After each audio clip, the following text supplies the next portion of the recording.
những tốt cho lô những tốt choสวนนงนุชนี่ค่ะ นี่คือที่จอดรถนะคะ อันนี้คือที่จอดรถเดี๋ยวที่อันนี้ที่จอดรถเดี๋ยวลงไปเดี๋ยวก็เจอไดโนเสาร์เลยค่ะ นี่กว้างมาก หนูเก่งมากเลย ใช่ทำไมเก่งอย่างนี้เนี่ย นี่ไงที่จอดรถ อันนี้ที่จอดรถเพราะว่าที่ลงอาจจะไปดูไดโนเสาร์ อื้อหือ แม่คะ อะไรคะ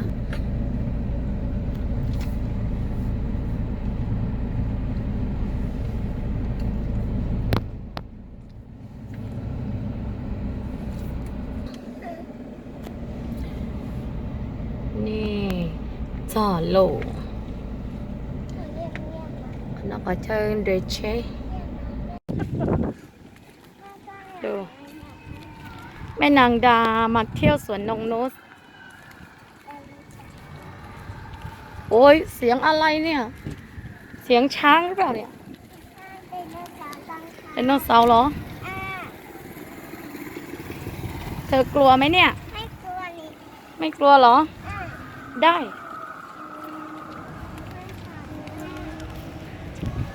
nó cho chơi ở dưới bả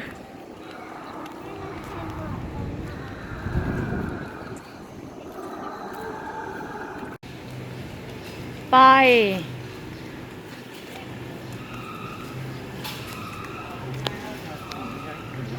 นี่ชื่อจ้ะชื่อได้หญิงมาดูชื่อเลย ตัวใหญ่มาก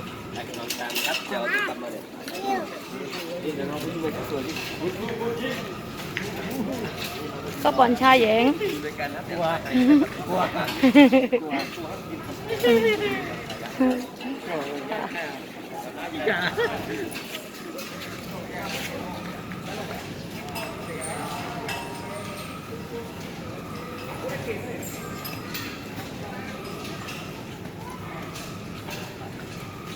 ไปใกล้ไปกล้าไปใกล้ไหม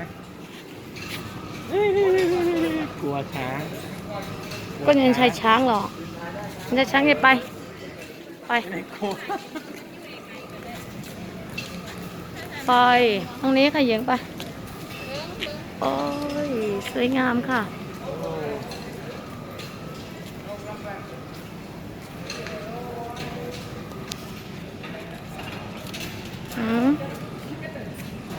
ไปเลย ไปเลย ไปเลย เธอกับพ่อเดินไปข้างหน้าไป เดินช้างกว่าเหรออันไหนดีอ๋อ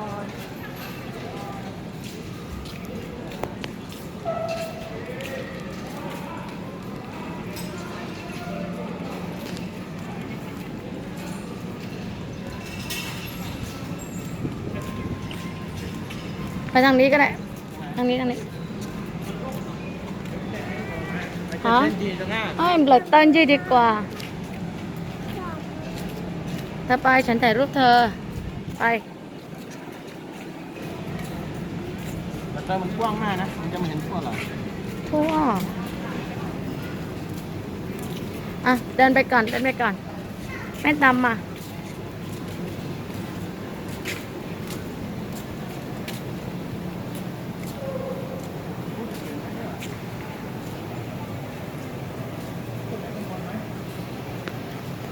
ไปข้างบนได้ปล่อยแบบ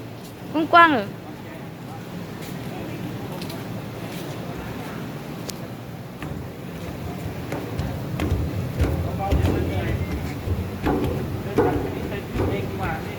โอ้ยไม่ต้องจับเป็นยังก็หายใจที่ต่อ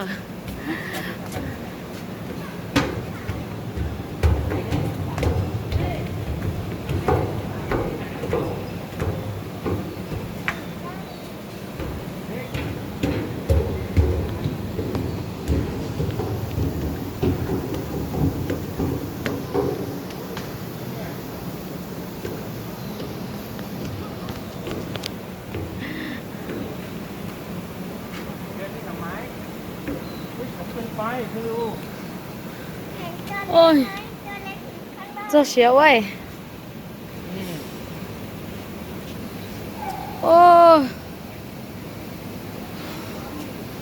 เหนื่อยมาก โอ้ไม่ใส่หมวกกันน็อกเหรอ เนาะมา ไป เดินไปทางนี้ไหมทางนี้กันแล้วค่อยมาทางโน้น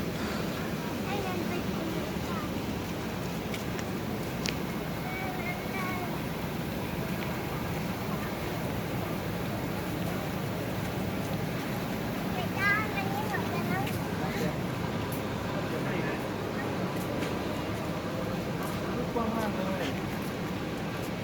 ชอบทางนั้นน่ะ ไปต่อสวน สวนไดโนเสาร์หุบเขาไดโนเสาร์ไปดิ เราเดินบนชั้น2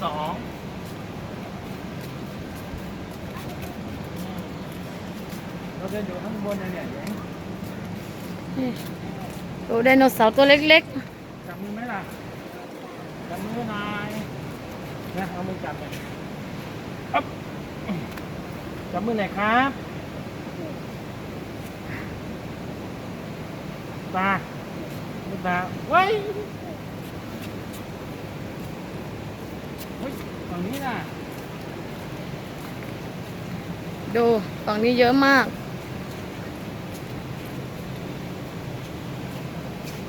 เอาฟันไหนเฮ้ยเดี๋ยวกัดฟันเดี๋ยวพ่อจะลองแล้วพ่อใส่ยังไง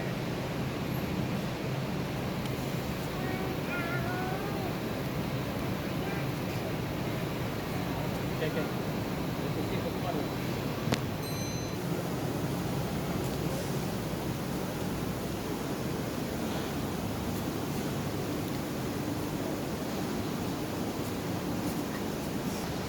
อะไรเนี่ยแยง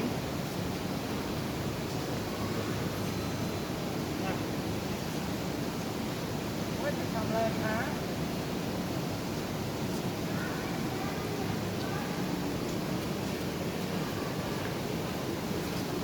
ไป พ่อถือร้อนครับ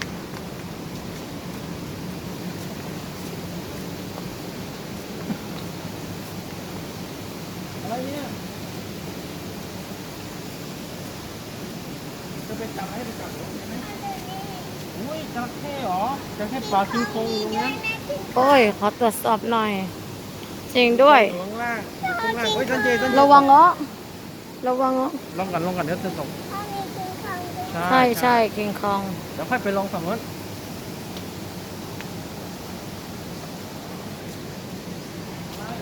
ใกล้ๆที่อะไรเนี่ย ขันนอนรถเจ้าเลยชอบอันนี้มุมไหนวะเนี้ยอ๋ออันนั้นยอดผาเฮ้ยวะ กวางผาน่ะ กวางผา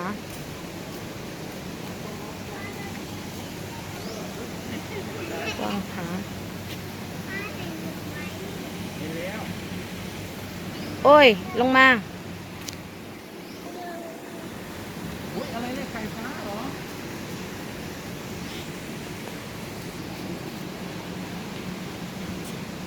ไข่ฟ้าเหรอ อันนี้คือ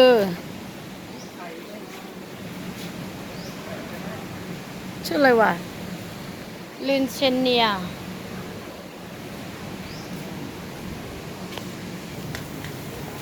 เราวางเงาะหญิงเงาะ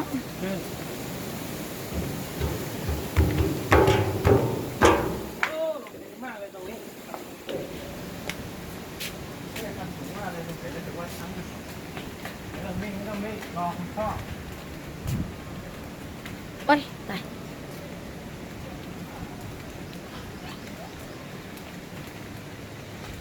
แต่ฉันน่ะเป๊ะเท่าแก่ย่อฉันอ๋อเพราะว่าหนูมันฉันเนี่ยหกพันอ่ะฉันเอา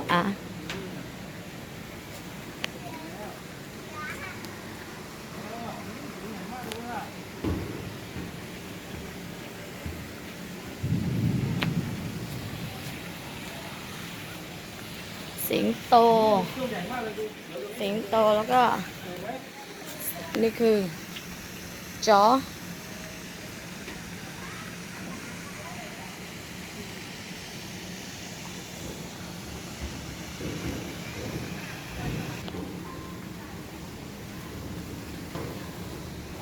ฉันน่ายำบัวเทียเดี๋ยวจะนั่งcháu ไดโนเสาร์ตรงไปนะคะทุกคน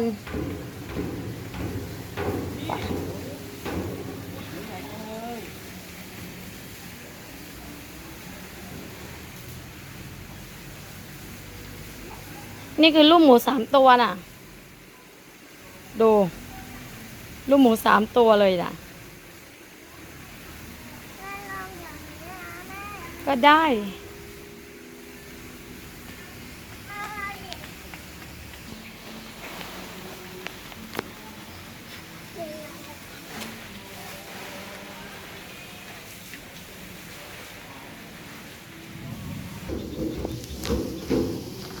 โอ้โห แม่ตามทางไหน อือหือ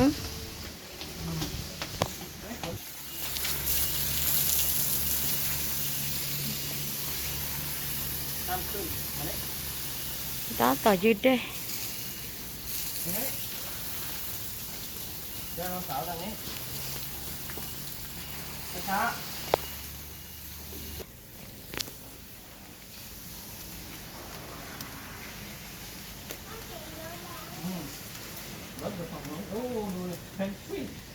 tàuด้วยเต่า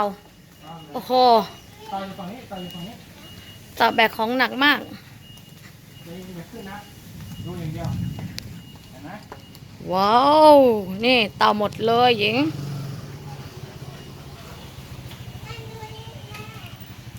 ี่คืออะไร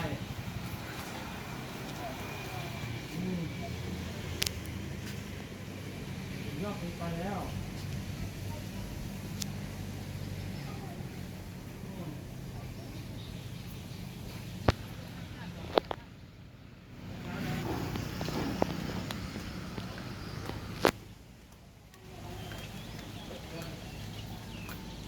ไป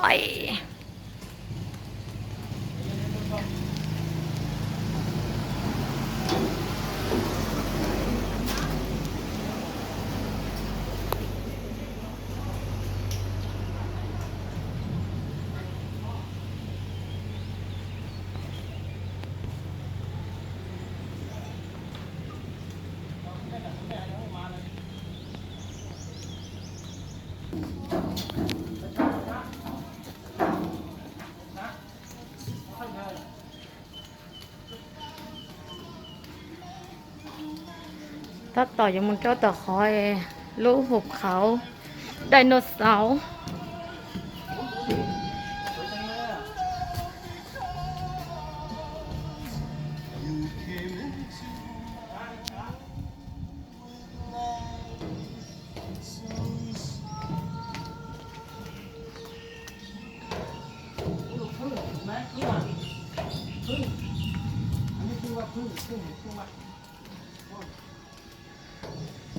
ตัวต่อไม่ใช่พึ่งอีกตัวต่อแล้วท้ายมันมีส่งไหม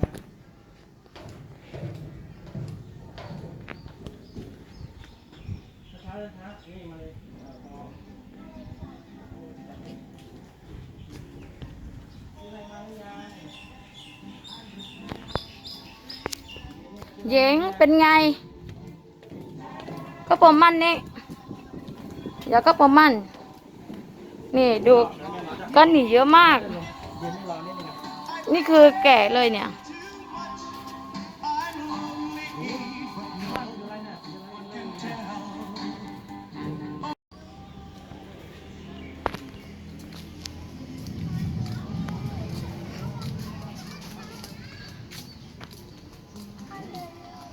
นี่ดูสิ โอ้โหโจกันเบลโจ้ปองแบกกิโล ทำหมวกกันน็อกให้หนูเจ็บแม่ เหรอ พ่อเบาๆพ่อ แม่ค่ะพ่อทำหมวกกันน็อกให้หนูเจ็บอ่ะ พ่อเบาๆพ่อ โอเคครับชอบ นี่คือกระปุ้นฉีนะคะ ขี่สอนอะไรนะ อ๋อกระปุ้นฉีสิภาษาไทยเรียกว่าอะไรก็ไม่รู้ นี่ ไป แล้วเข้า เจ้าเยอะจอดโลเยอะมากกานี่จะนอนการ์ดกันนี้แต่ก่อนแม่ก็เคย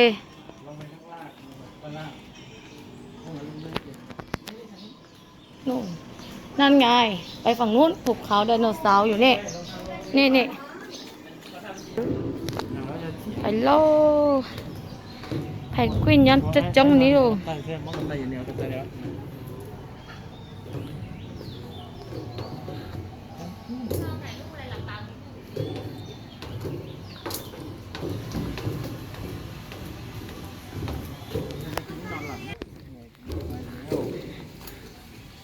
แพนกวินโอ้โหดู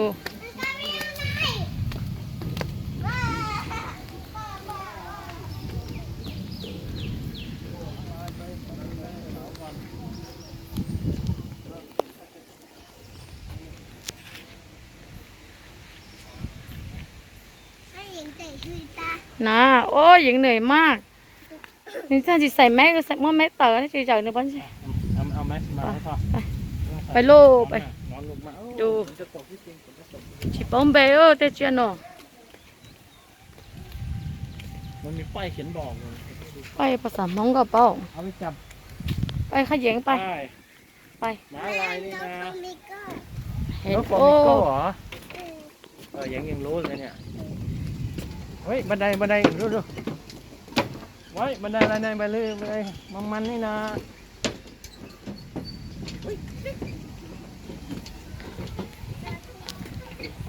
สะพานโยกนี่นะ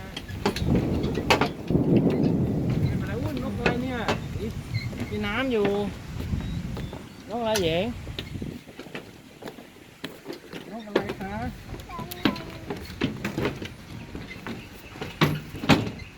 มาเจอแล้ว เจออะไรคะเนี่ย อันนี้คืออะไร นี่คืออะไรเนี่ย เสือดาวขาว อีไม่ใช่เสือดาวนะยะ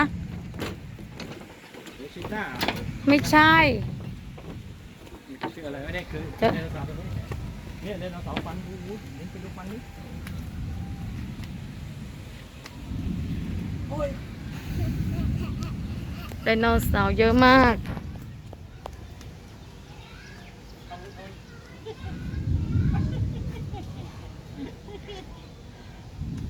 เจอไดโนเสาร์หรือยัง ลองคุณพ่อด้วยไดโนเสาร์ดูลิ้นนี่ใหญ่มากเลยลิ้นอ่ะหนูขึ้นเดินไม่ได้ เดี๋ยวขึ้นอันนี้ไม่ได้ มีเลสดาร์ดอ่ะมีเลสดาร์ด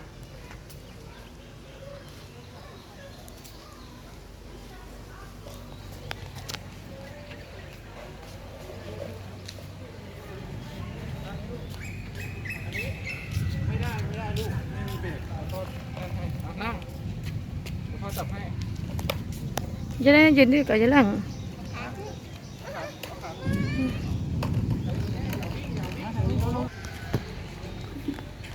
นี่ดูเหยงโอ้โหสารพัดอย่างเลยเนี่ยโอ้ยไดโนเสาร์ร้องเนี่ยน้อยเยอะเดี๋ยวหุบเขาไดโนเสาร์เนี่ยคนเนี้ยน้องมายังมั่วไดโนเสาร์หรือไดโนเสาร์ซึ่งจะแถวนอไป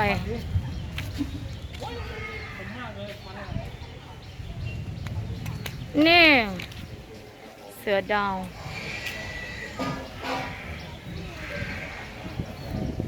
ให้บอกไปทางนี้ก่อนเราไปลองไดโนเสาร์ใหญ่ๆ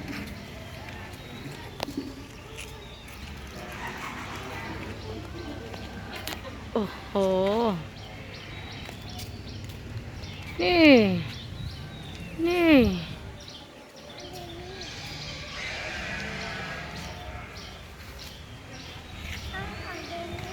ตัวใหญ่มาก มดตะนอยโอ้ยจังไดโนเสาร์ตัวใหญ่มากเลยไอ้ตะนอยตัวนั้นร้อยตัวนั้นน้อยอยู่ข้างในเด้เลย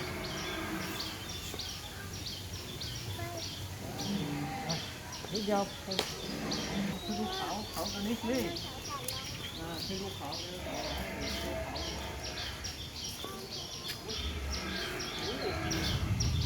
เขาเนี่ยเขาไหนมากเลยอ่ะนี่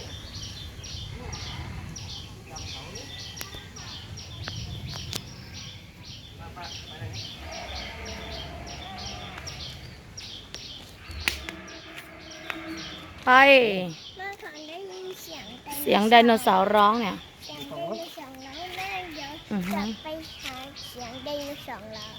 ได้ Rồi muốn đe nữa này, nếu có đe vậy không? Thế à? โอ้ก็กูเยอะก็แถวนอกมาเยอะเอง ดูไดโนเสาร์ไปร้องก่อน ไดโนเสาร์เงเกาซะ แต่อันนี้ไม่ร้องไปดูไดโนเสาร์ที่ร้อง ไปฝั่งนี้ค่ะ ฝั่งนี้เดี๋ยวร้อง ฝั่งนี้จะร้องมาก ฝันนี้จังร้อง อืมนี่อ๋อพันธุเกตนามาเยอะเองไดโนเสาร์เงเกาซะ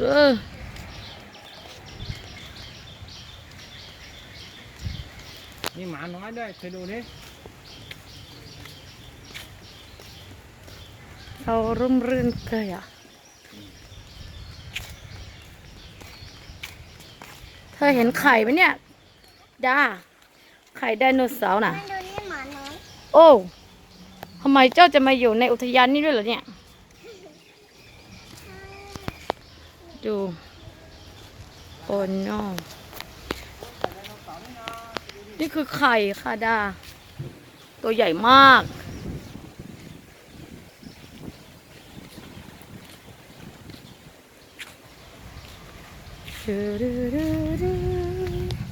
โอ้ no หญิงกลายเป็นไดโนเสาร์ไปแล้วเนี่ย ใช่ไหมเธอไปอยู่ในไข่ไดโนเสาร์แล้วเนี่ย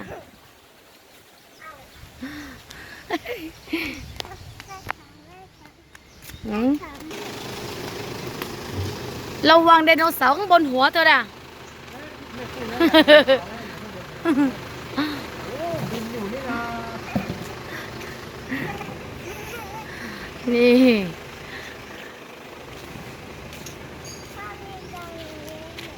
บินอยู่ข้างบนด้วย แดงหมด หน้าแดงหมดเลยอ่ะ ร้อนมาก ตอนไม่เที่ยวเจาะไดโนเสาร์อยู่ทางนู้นเนี่ย ตัวนี้เจอที่นี่มามีจ้องมาเยอะโถ นี่จ้องก็ไล่ใช่ไหมchỉ chúng mìnhจ้องแบบเราnó cũng quăng nênจ้องก็บอกแช่แช่จ้องใช่ไหมแบบเอาnó quăngเถอะ เดินไม่เข้าถึงมัน อายา โอ้เดี๋ยวเสาเยอะแยะจังเลย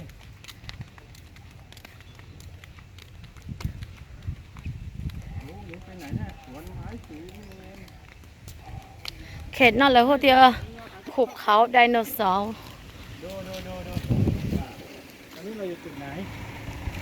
อันนี้เราอยู่จุดไหน ขุบเขาไดโนเสาร์ไงต้องจุดเนี้ยจุดไปอยู่เนาะ ผมว่าน่าจะอยู่โซนนี้เราน่าจะอยู่โซนนี้ ก็ใช่ไงหุบเขาไงก็เลยว่าหุบเขาไดโนเสาร์ เราเดาว่าเราเดาไม่ถึง มาเลยนี่เรามาเลยนี่ แถวนอมูลดาก็อยู่ไดโนเสาร์เนี่ย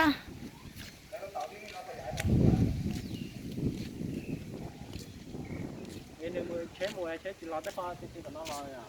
เอามันเนี่ย แล้วเราตามจอถนนที่แบบว่าแบบยกเคียงก็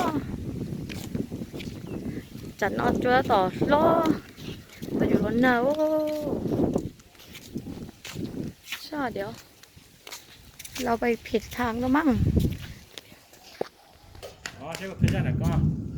เอาแล้วน่าจะขึ้นจากพาน นี่แต่น้อยยนน้องอาจิเดะดูเจ๋งดูว้าว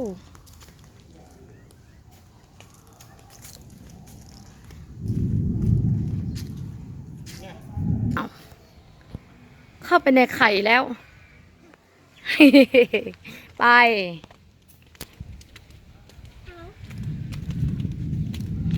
เข้าไปในขันแล้ว อืมขึ้นไปเลยค่ะ ไม่ค่อยนัดเลยร้านนี้แพงนะ70นะนี่70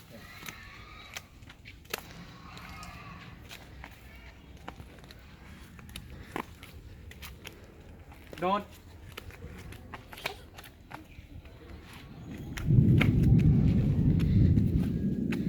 นี่น่าจะ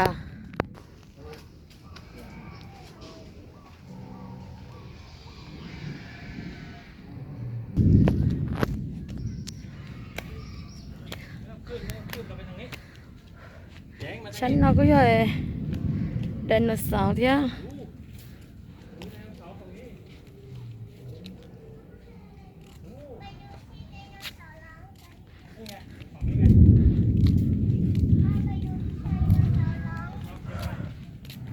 โอ้ยเหนื่อย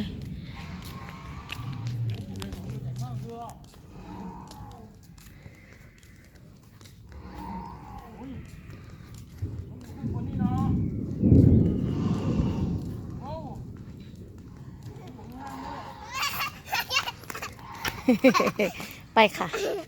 ไปเลยย่านอเหลินจ้ามาย่อยไดโนเสาร์ของเก่าเสื้อว่ามเล่นเตียงเสียงไดโนเสาร์ด้วย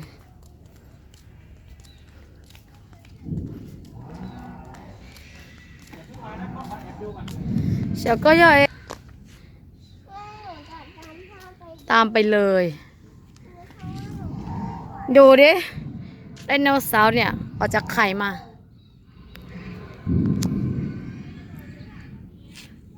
ไปข้างบนทำไม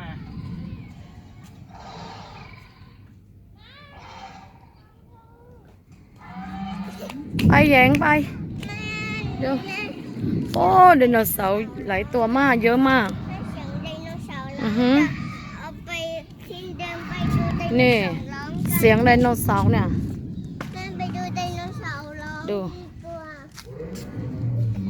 ตัว เชื่อตัวมีอันไดโนเสาร์ได้ต่อลูกไข่โลลูกไก่โล เห็นไหมโอ้ยเดินสองร้อง ไป เดี๋ยวเราไปดู แถวนอกมาไดโนเสาร์ตั้งเชอแถวนอกโลกเกอ เดี๋ยวเราจะลองฟังว่าจะเอต้องมา บอกก็ เดินจะเอาตัวฮะ บอกก็ นะเดินจะเอาตัวฮะ แต่น้องกูเอ็กได้แม็กก็ที่ไหนแน่ อันนี้ของ เอ้ยไม่ใช่อันนั้นไม่ใช่แม็กค่าซะหน่อยโลกเกอตัวน้องตัวรอดชาตัวน้องนี่จะนอนรอดชับเปลือ ใหญ่มากเลยอ่ะ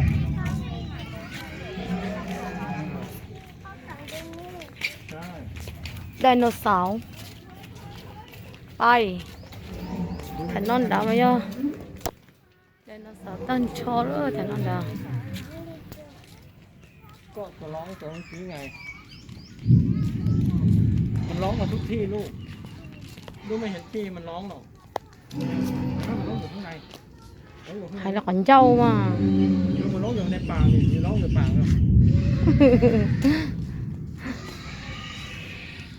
ดูดหญิงมีไข่ด้วย ป่าใหญ่มากเลยอ่ะ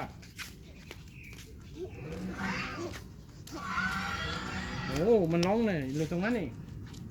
ร้องอยู่ข้างใน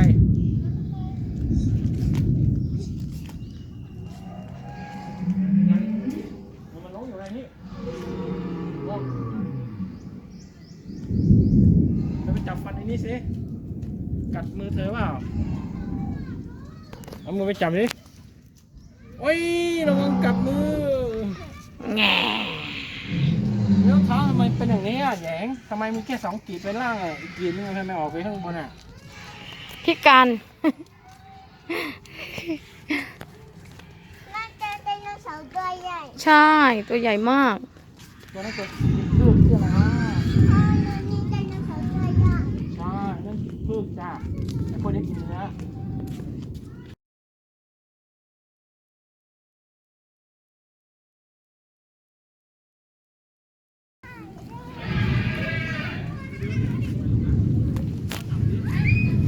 เธอไม่ไหวใช่ไหมเหนื่อยมากเลยใช่ไหมก็เธออย่ามาเล่นนี่ใช่ไหมโอ้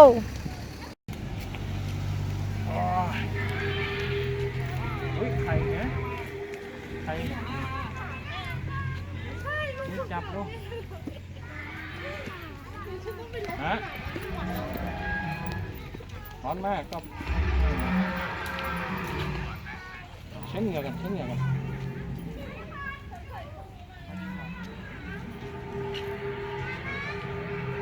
จะได้แห้งจะได้ไม่ร้อนเดี๋ยวพักเช็ดดู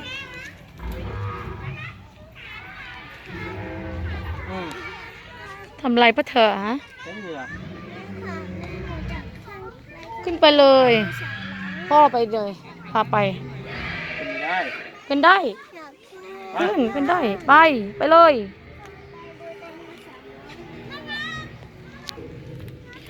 เดี๋ยวโดนกัดช่างมันนะ โดนกัดไหม ไม่โดน ไปเลย ไม่หลันดาจินหมดจิโดน เดี๋ยวเข้าไปกันเข้าไปเถอะ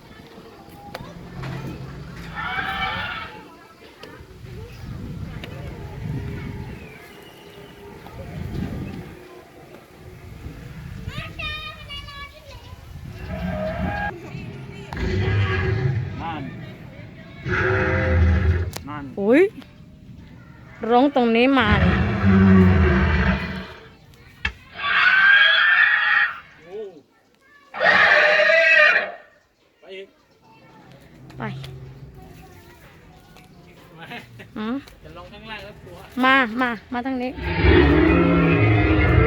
เร็วมาเดี๋ยว เร็ว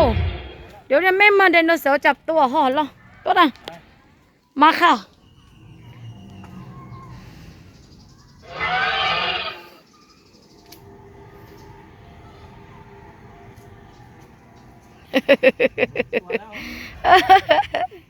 กลัวทำไมเนี่ยฮะ มาเร็วนะเยงชอบเต้นนอนไดโนเสาร์สาวตันโชว์lo sắp lỡ rồi nè ở tu nọ thiếu lo sắp lỡ ดูข้างบนดูท้องไดโนเสาร์นี่นะ ยิงไปดูสิผมไม่อยู่ตรงเนี้ยอยู่กับไดโนเสาร์เนี่ยดูโอ้ยช่วยด้วยไดโนเสาร์กัด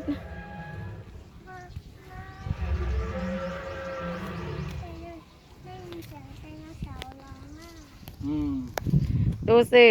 ตัวใหญ่มากเลยอ่ะอืม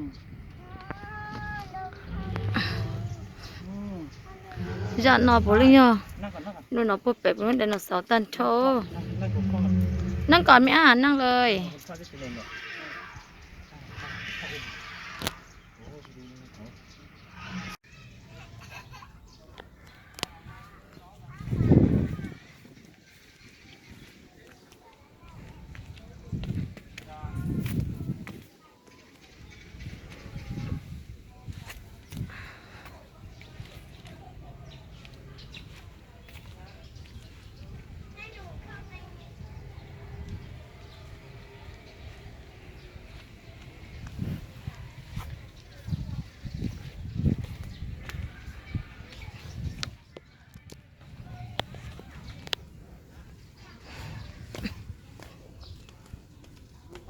ใหญ่มาก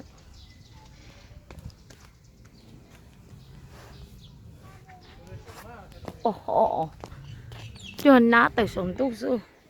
เนี่ยเราจะเอาเขาหน่อย